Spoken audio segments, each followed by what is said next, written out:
Greetings, everybody. If your algorithm sent you here, you've been living right. If you're a subscriber, thanks. Appreciate that.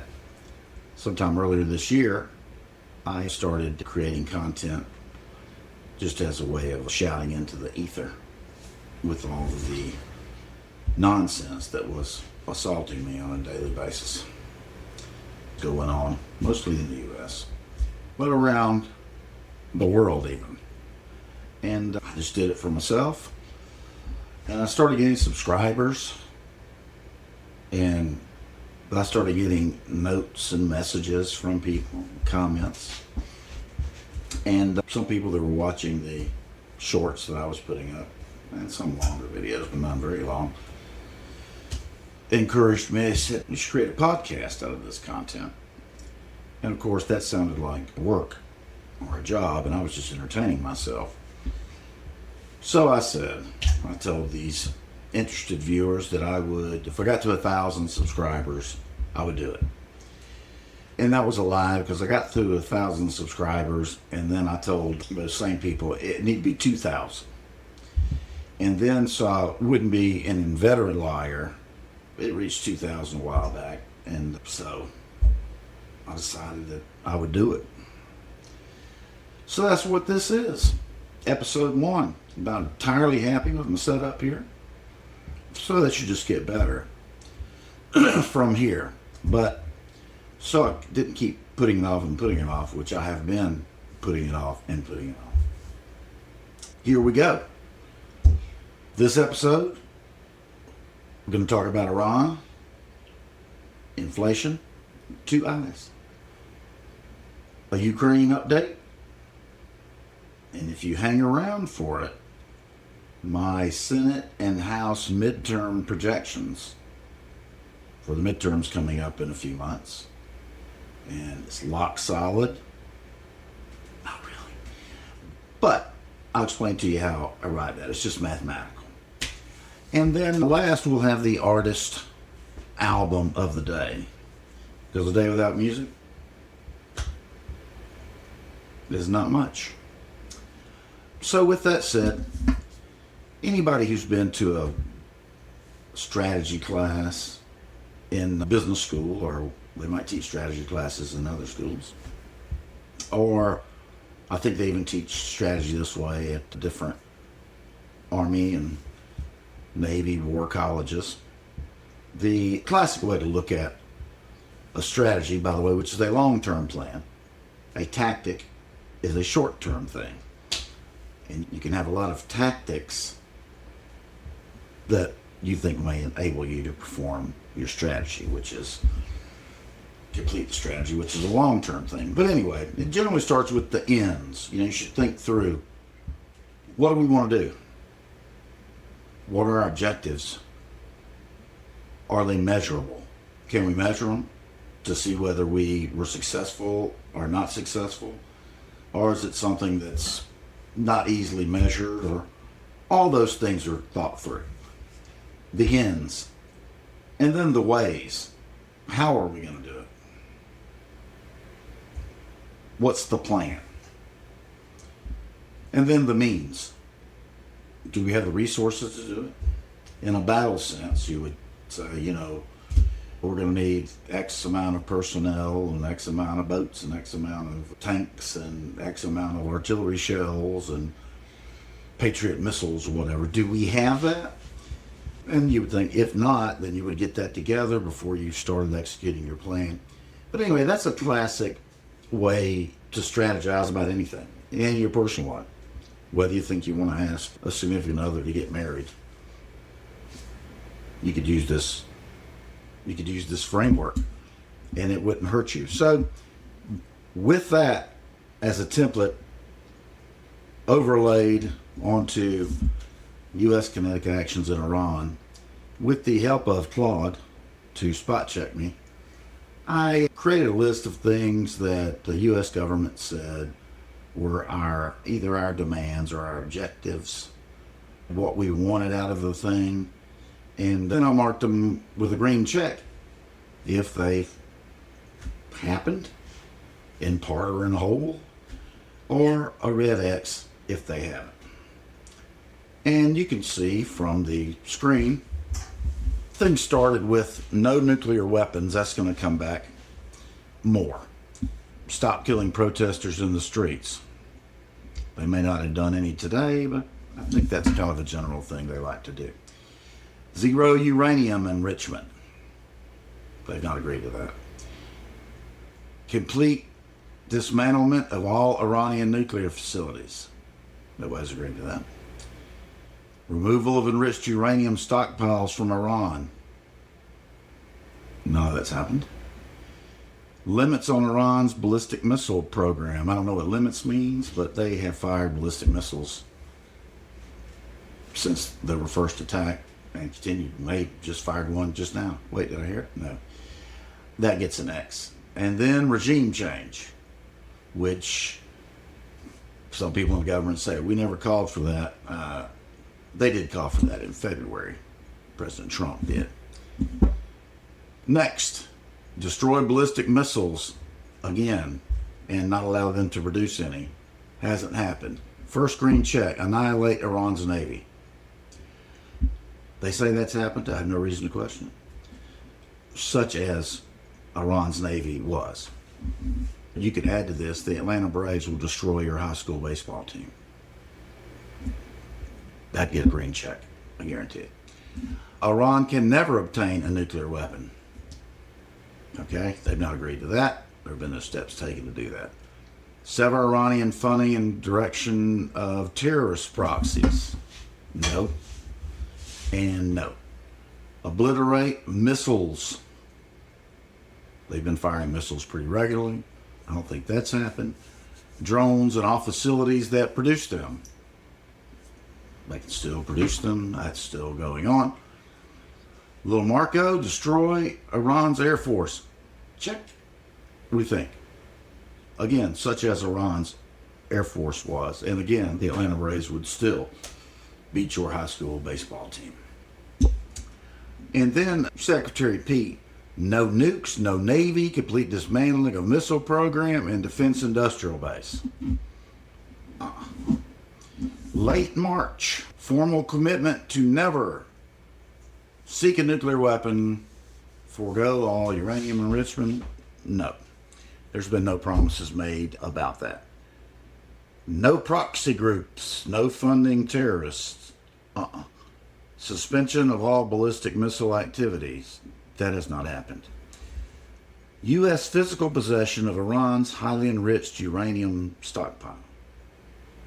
The United States does not have possession of such stockpile. And reopen the Strait of Hormuz toll-free and unrestricted. That has not happened. April.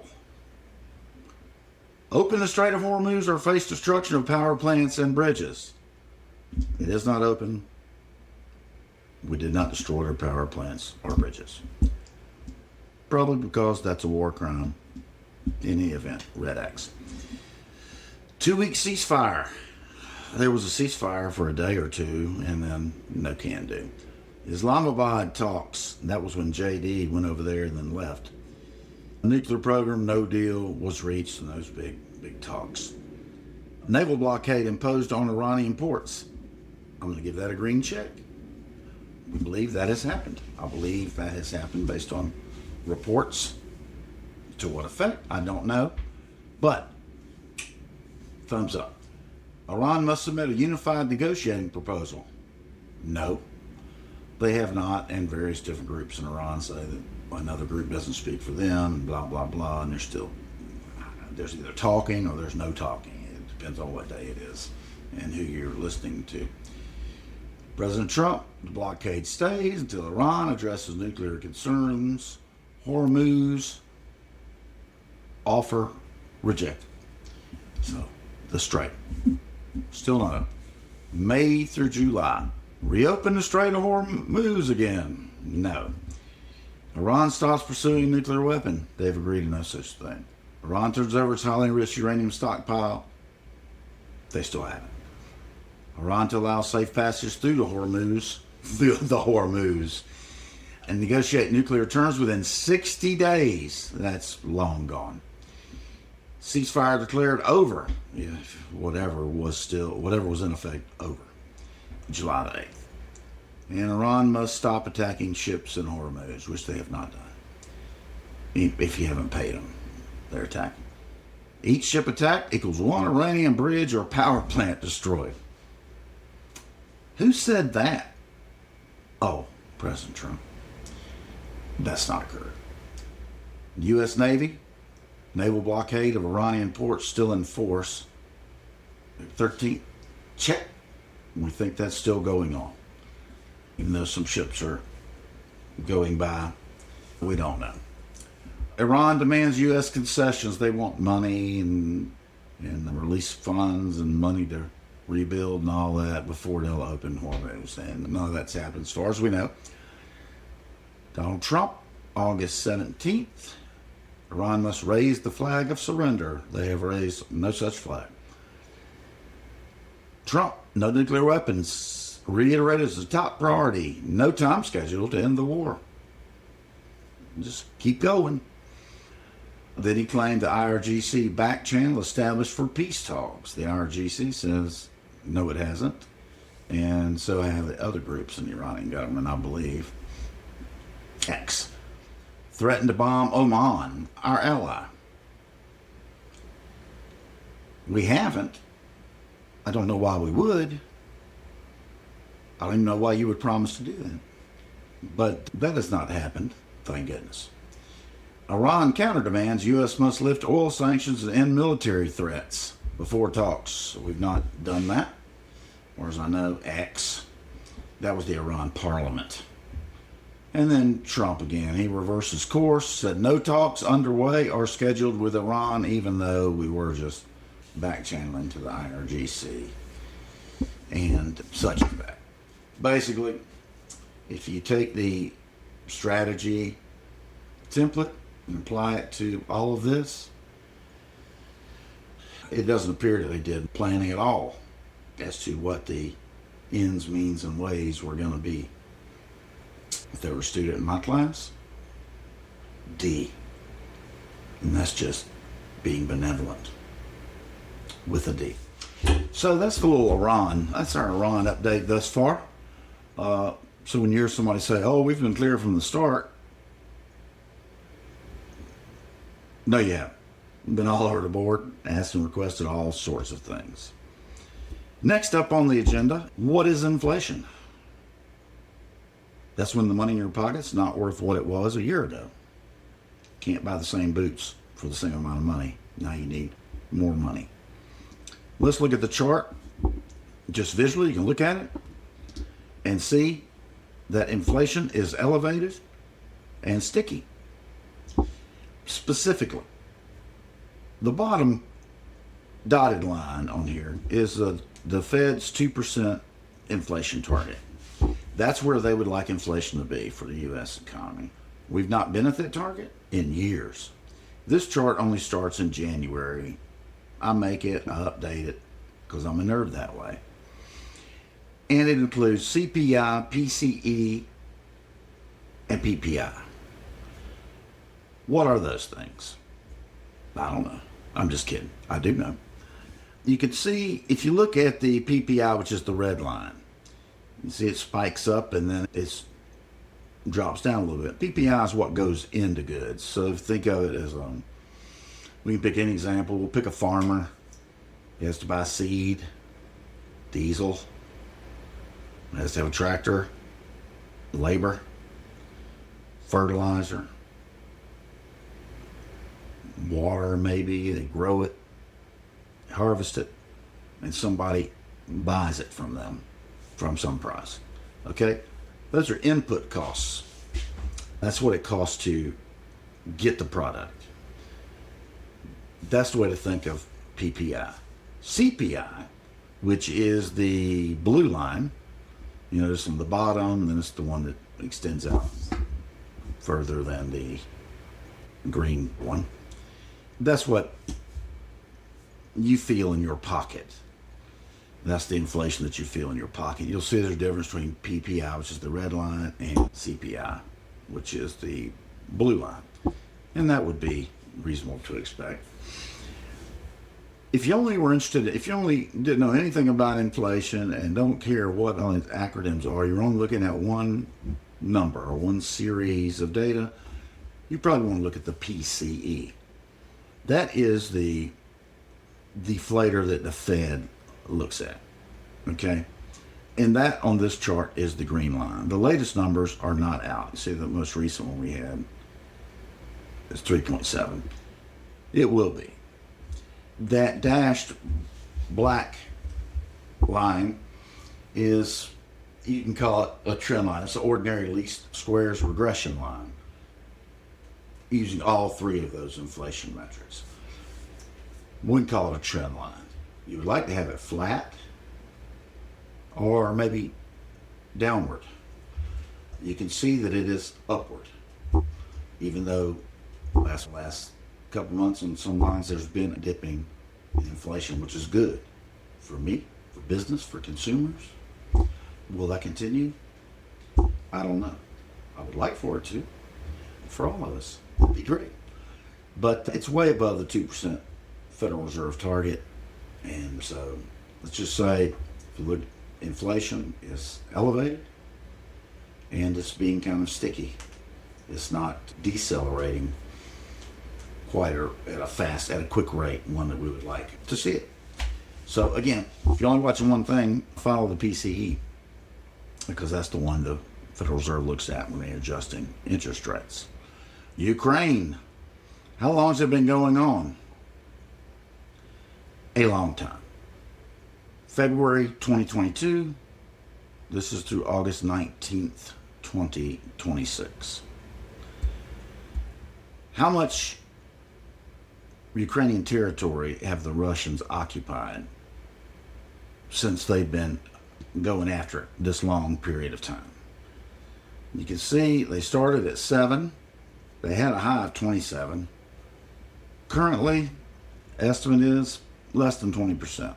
Slightly less than 20%. After all this time,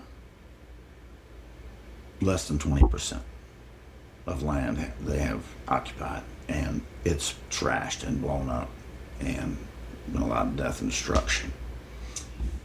Let's see, how many casualties have they incurred? The Russians. Almost 1.5 million people wounded, dead, or maimed. 1.5 million people to control 20% of a neighboring country that is completely destroyed because of the fighting that's been going on. 500,000 have been zeroed. You can see the peak daily loss was 1,600 in July, which is just recently, last month. So 4 years and 176 days, 1,637 days. That's what they've gained from it. Per day, at a current rate of 1,300 casualties per day. 1,300 per day, every day. That goes on for 1,637 days. And you can see the trend line there is trending up. And I would say, for what? Now, to make it, for visual learners, to make it a little easier to understand or to comprehend, okay, 1.41 million killed, wounded, and are missing. That's a lot of people. Visually, think of it like this. Land-wise, Ukraine is about the size of the state of Texas in the United States of America. Russia, over more than 4 years of solid attacks and invasion, they would have controlled this portion of Texas, because Ukraine's about the same size, or 20% of Texas, for 1.5 million casualties. Does that seem like a smart strategic move? It's a rhetorical question. Furthermore, visually again, to try to understand the situation there, it would be the equivalent. All of these states on this map of the United States, colored in the white, blue, and red of Russia. It's as if all of those states attacked California. Now, and 4 years later, they occupied 20% of California, with all of the wounded and maimed and KIA. I don't know why they're continuing it. Doesn't make sense. There's some reason that I can't comprehend, because it makes zero sense for Russia to continue that way. But on to another topic, back to the U.S. The midterm projections for 2026. People wonder, I wonder how it will turn out. Well, I'm here to tell you. Or I'm here to show you my model anyway. The components of this model are presidential approval, real GDP growth, which is the growth of the economy, or slowing growth of the economy, the retirement gap in the House, people who are leaving their seats, retirement gap in the Senate, and then one more variable added some value to the model. That was Senate seats defended. Okay, so where did I get all that? Well, it was from a historical study of midterm elections, and mostly from the modern age, where we had access to these 5 pieces of data that I just reviewed with you. It's a long process, a long quantitative analysis process. But my model has been 1934, okay? So from 1934 through 2022, 23 midterm elections, all right? It's been directionally correct almost 83% of the time in the House, 74% in the Senate, meaning if it pointed to one party gaining more seats, it's right 7 out of 10 times or 8 out of 10 times. 19 out of 23 correct House calls, 17 out of 23 correct Senate calls. Okay, so what does it say? Now remember, this is just a mathematical model. There's no pundit, not me, not anybody, no elections expert who has chimed in with any human interaction with it. It's just based on these 5 things that I found to be directionally correct a large percentage of the time, most of the time, going back into the 1920s. The times it did not hit, did not directionally, it missed, there was a large trauma, or a historical trauma, or a financial trauma that occurred during the election cycle. The big financial meltdown is one of them. War, another one. I don't know what we're going to have this time. Maybe we have some, maybe we don't. Anyway, what does it say? It predicts the House will have more Democrats than Republicans. It also predicts the Senate will have more Democrats than Republicans. It doesn't go seat by seat. You say, well, what about Michigan? The Democratic nominee is not going to make it up there, and whatever. It doesn't look at it that way. It looks at the macro sense. What happened when these things were at these levels: retirements, GDP, seats. All right, so it doesn't look at it like the Florida. It doesn't look at candidate quality. It's not looking at any of that. Okay, and I update it the first of each month, and I use the latest data. So we have the latest presidential approval or disapproval, latest GDP. Most of the House and Senate seats are going to be the same, unless somebody passes away or there's a scandal, they're defending more seats, or whatever. That can happen. But long and short of it is, if you were betting money, then you would bet that it would be a Democratic House and Democratic Senate, according to my model, which has been back tested multiple times. And this is the most recent version of it, and it's quantitatively sound. So that's that. The 1st of September, I'll run it again. I'll be back before then, but I'll be back in the 1st of September with the model updated. You can see what happens between then and now. You see the Republicans gained a little juice in July, and then they dipped back down in August. What about this latest spate of primaries?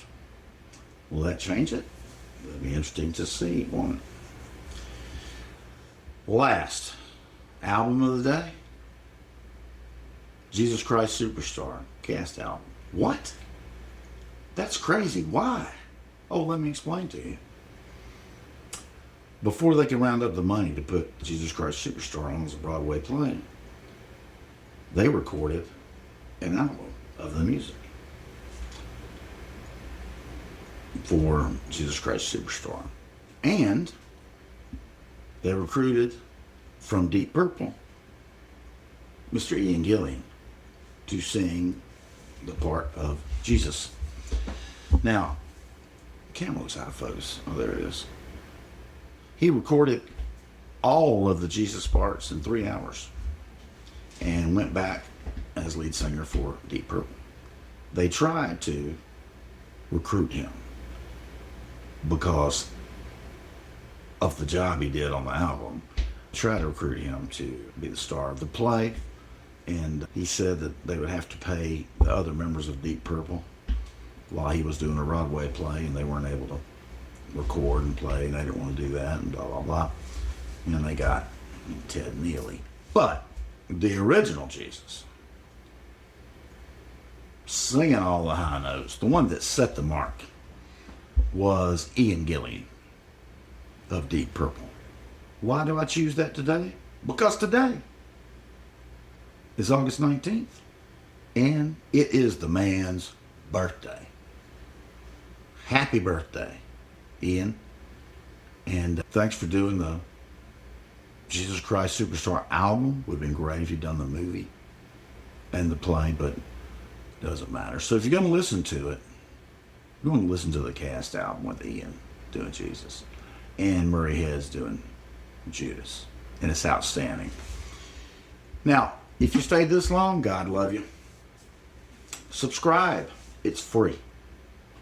Share it with people that may be interested. Don't share it with people who wouldn't be interested. I don't need people. I don't need that in my life. Like this video. Do it right now. I'll wait.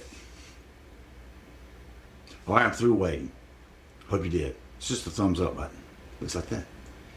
Subscribe. Not charging. May charge in the future. May not. Follow me on TikTok and Blue Sky.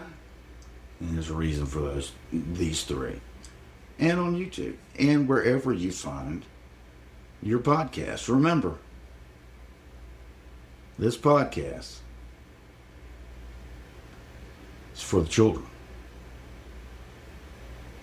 Everybody likes children. Maybe. If you don't, you should still like and subscribe. All right. So with that said, number 1 is in the can. Is that the right? I have no idea. All right. I will see you back again, hopefully, on the next one.